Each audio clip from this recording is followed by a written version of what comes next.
Assalamualaikum warahmatullahi wabarakatuh. Waalaikumsalam warahmatullahi wabarakatuh. Kami dari kelompok 1 akan membahas tentang materi ke-14, yaitu metode pembelajaran anak berkebutuhan khusus yang beranggotakan saya sebagai moderator, Madina Agustina, Ira Hasrita, Rahma Oktadianti, dan Pega Purnamasari.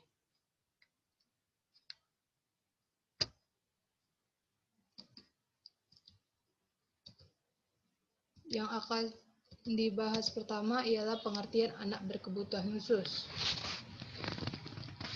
Menurut yang akan dijelaskan oleh saya sendiri, yang pertama itu menurut Nuraini tahun 2017 halaman 3, anak berkebutuhan khusus adalah anak yang memiliki keunikan tersendiri dalam jenis dan karakteristiknya yang membedakan mereka dari anak-anak normal pada umumnya.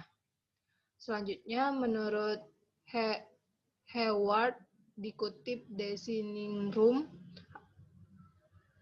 tahun 2016 halaman 2 adalah anak dengan karakteristik khusus yang berbeda dengan anak pada umumnya tanpa selalu menunjukkan pada ketidakmampuan mental, emosi, atau fisik. Dan yang terakhir yaitu menurut Gerbert mendefinisikan anak dengan berkebutuhan khusus adalah anak yang memerlukan persyaratan pendidikan yang berbeda dari rata-rata anak normal, dan untuk belajar secara efektif memerlukan program, pelayanan, fasilitas mental yang khusus. Di dalam buku EPA 2015 halaman 1.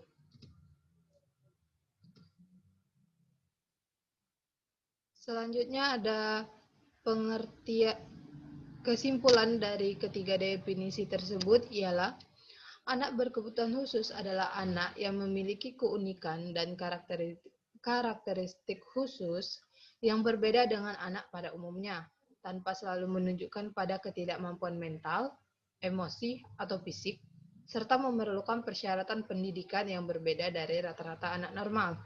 Untuk belajar secara efektif, memerlukan program, pelayanan, fasilitas, dan materi khusus. Baiklah, selanjutnya pengertian metode pembelajaran yang akan disampaikan oleh Madina Agustina. Kepada Saudari Madina, kami persilakan. Baiklah, terima kasih kepada moderator. Selanjutnya yaitu pengertian metode pembelajaran. Nah, yang pertama, menurut Sanjaya 2016 halaman 147, metode pembelajaran adalah cara yang digunakan untuk mengimplementasikan rencana yang sudah disusun dalam kegiatan nyata agar tujuan yang telah disusun tercapai secara optimal. Dan yang kedua, menurut Ginting. Menurut Ginting, metode pembelajaran dapat diartikan sebagai cara atau pola yang khas dalam memanfaatkan berbagai prinsip dasar pendidikan, serta sebagai teknik dan sumber daya terkait lainnya agar terjadi proses tahun 2020. Yang ketiga yaitu menurut Ahmadi dan Prasetya tahun 2015, metode pembelajaran adalah teknik yang dikuasai pendidik atau guru untuk menyajikan materi pelajaran kepada peserta didik di kelas, baik secara individu maupun kelompok agar materi pelajaran dapat diserap, dipahami, dan dimanfaatkan oleh peserta didik dengan baik.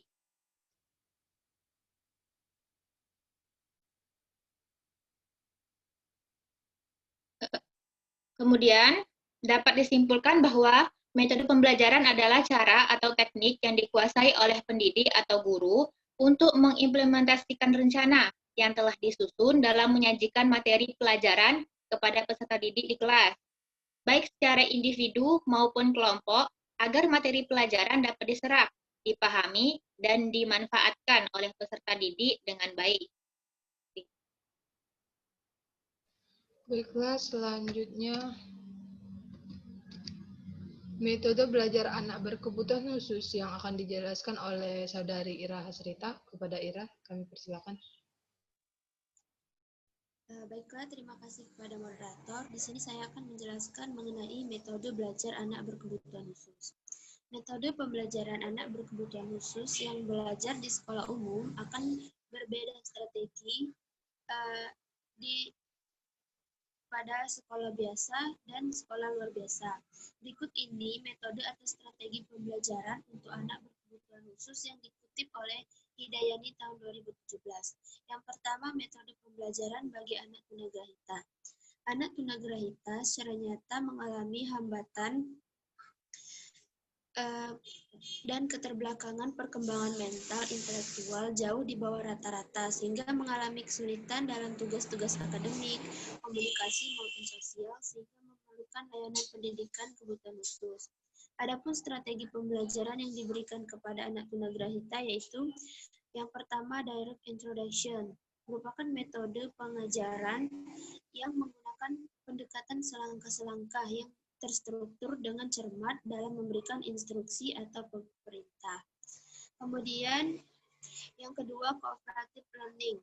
Pembelajaran kooperatif merujuk pada berbagai macam metode pengajaran di mana para siswa bekerja dalam kelompok-kelompok kecil dan membantu satu sama lain dalam memahami materi pembelajaran. Kelompok belajar yang mencapai hasil belajar yang maksimal diberikan penghargaan. Pemberian penghargaan ini adalah untuk merangsang munculnya dan meningkatnya motivasi siswa dalam belajar.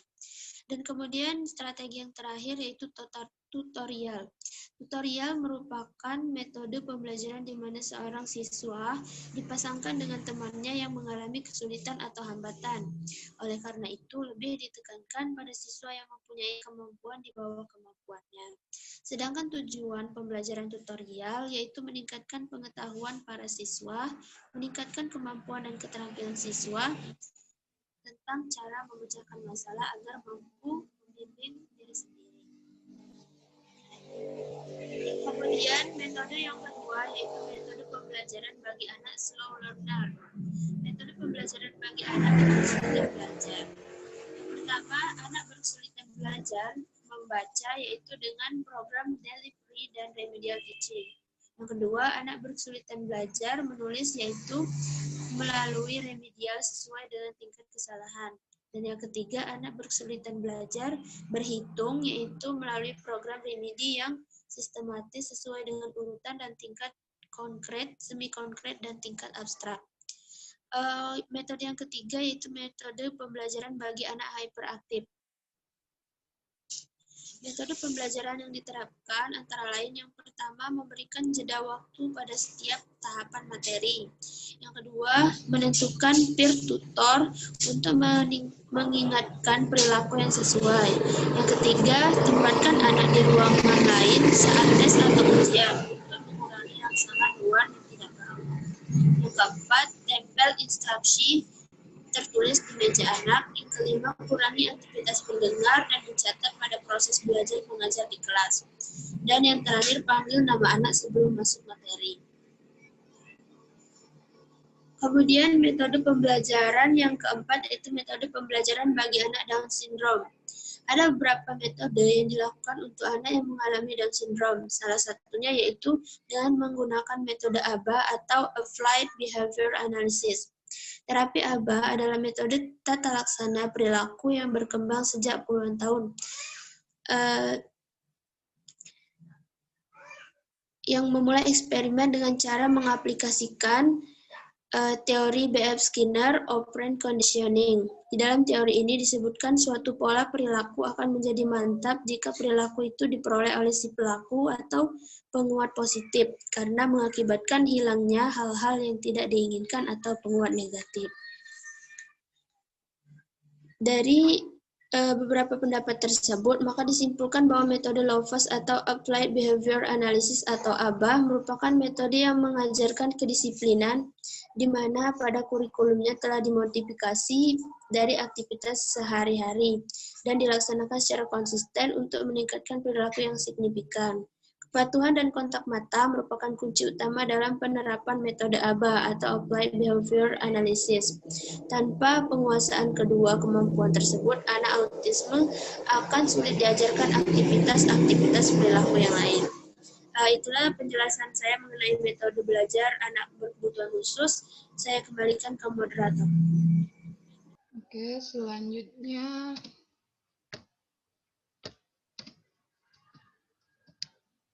strategi pengajaran anak berkebutuhan khusus di kelas inklusif yang akan dijelaskan oleh Saudari Pega Purnamasari. Kepada Saudari kami persilakan.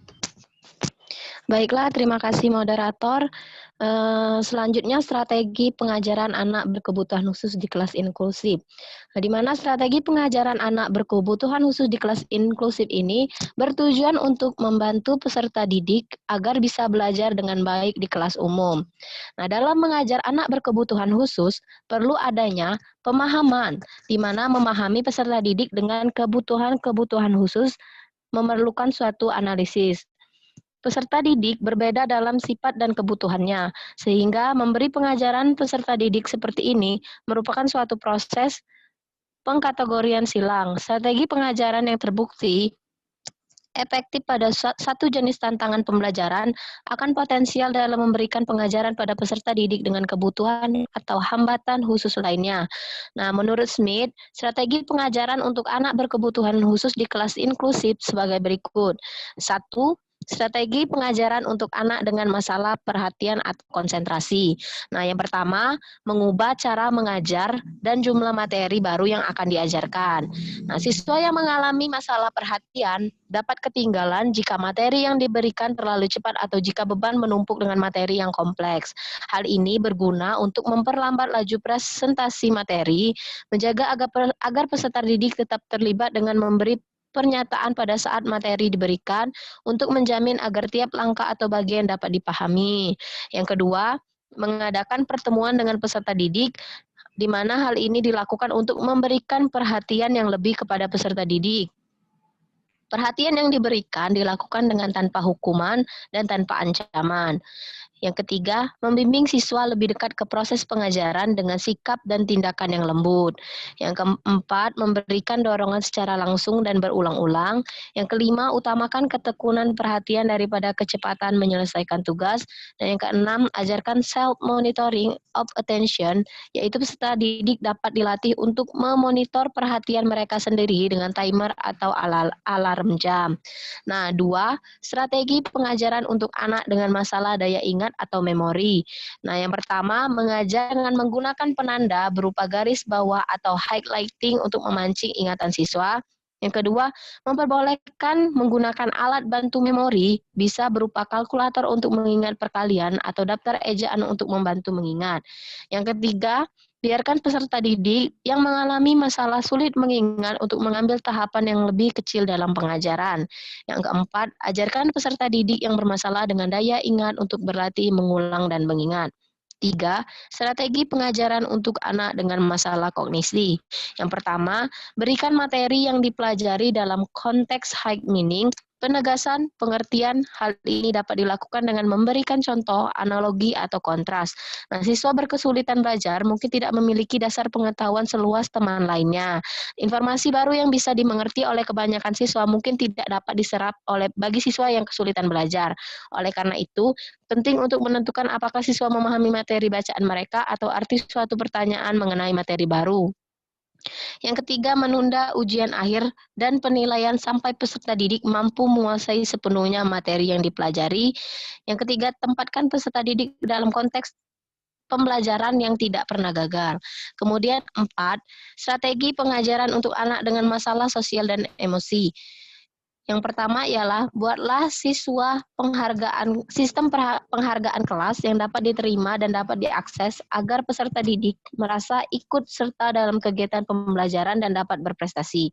Yang kedua, membentuk kesadaran tentang diri dan orang lain, di mana cara ini membantu peserta didik menjadi lebih mengenal sikap mereka sendiri dan dampaknya bagi orang lain. Dan yang ketiga ialah mengajarkan sikap-sikap positif. Baiklah, terima kasih. Kembali ke moderator. Baiklah, itulah presentasi dari kelompok kami. Kesimpulannya, anak berkebutuhan khusus adalah anak yang memiliki keunikan dan karakteristik khusus yang berbeda dengan anak pada umumnya, tanpa selalu menunjukkan pada ketidakmampuan mental, emosi, atau fisik. serta memerlukan persyaratan pendidikan yang berbeda dari rata-rata anak normal untuk belajar secara efektif. Memerlukan program, pelayanan, fasilitas, dan materi khusus. Metode pembelajaran adalah cara atau teknik yang dikuasai oleh pendidik atau guru untuk mengimplementasikan rencana yang telah disusun dalam menyajikan materi pembelajaran pada peserta didik di kelas, baik secara individual maupun kelompok, agar materi pembelajaran dapat diserap, dipahami, dan dimanfaatkan oleh peserta didik dengan baik. Mengoptimalkan pendidikan pada anak berkebutuhan khusus diperlukan metode dan strategi pengajaran yang harus dilakukan oleh pendidik. Bagi anak berkebutuhan khusus, metode dan strategi pengajaran khusus disesuaikan dengan klasifikasinya. Dengan adanya metode dan strategi pengajaran yang sesuai dengan kelainan yang diderita, maka keoptimalan dalam pendidikan bagi anak berkebutuhan khusus dapat tercapai.